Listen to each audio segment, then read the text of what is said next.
गिरगाव परिसरामध्ये विल्सन जिमखान्याविरोधात वातावरण तापायला आता सुरुवात झाली आहे। आम्ही गिरगावकर या स्थानिक संघटनेनं आता आंदोलनाचा इशारा दिलाय। विल्सन जिमखान्यामध्ये जैन समाजाकडून इतर भाषिकांवर अन्याय केला जात असल्याचा गंभीर आरोप करत आम्ही गिरगावकर संघटनेनं 2 फेब्रुवारीला मोर्चा काढण्याचा इशारा दिलाय। या आंदोलनामुळे प्रशासन आणि जिमखाना व्यवस्थापन काय भूमिका घेणार हे पाहणं महत्त्वाचं असणार आहे। सर काय सांगाल तुम्ही एकंदरीत काय तिकडे झालंय?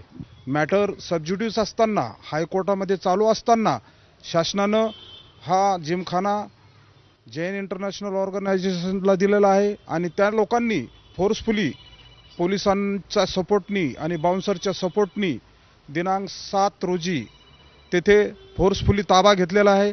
विल्सन जिमखान्याच्या पाठीचं नाव काढून ती पाठी काढून त्यांनी जैन जिमखाना अशी पाठी तिथे लावलेली आहे। ह्या कृतीचा निषेध करण्यासाठी उद्या 2 फेब्रुवारी रोजी आझाद मैदानावर राज्यस्तरीय मोर्चाचं आयोजन केलेलं आहे। आपल्यासोबत सध्या विल्सन कॉलेजचे माजी विद्यार्थी आहेत। तुम्ही तिकडे अनेक वर्षापासून खेळत होता, पण आता तुम्ही तिकडे जाऊ शकत नाही, तुम्ही तिकडे खेळू शकत नाही, काय सांगाल? अहो असं आहे की आमचं अख्खं बालपण त्या ग्राउंडवरती क्रिकेट खेळण्यामध्ये गेलं। आम्ही दर वेकेशन, दिवाळी वेकेशन असो, मे वेकेशन असो, आम्ही कधीच त्यावेळेला घरी बसलो नाही। आमच्याकडे मोबाईल नव्हते, आमच्याकडे कम्प्युटर नव्हते। त्यावेळेला आम्ही असेच क्रिकेट खेळून आणि तिकडे क्रीडा मैदानावरती जाऊन आम्ही खेळून मोठे झालो। पण आत्ताची पिढी, आता आपण बघतो आमच्या पुढची पिढी जी आहे ती मोबाईल आणि कम्प्युटरच्या बाहेरच येत नाही। आणि जर असंच ह्या लोकांनी असं करत राहिले तर मग कसं ते लोक बाहेर आणि कसे ते लोक ॲक्टिव्ह होणार? आज आपण फिजिकल ॲक्टिव्हिटीज विसरतोय। आपण आपल्या पुढच्या पिढीला हेच द्यायचं आहे का? हे आम्हाला तर खरं तर मान्य नाही आहे की प्रत्येक ग्राउंड काय ना काय कुठल्या धर्माला किंवा असं दिलेलं गेलं आहे।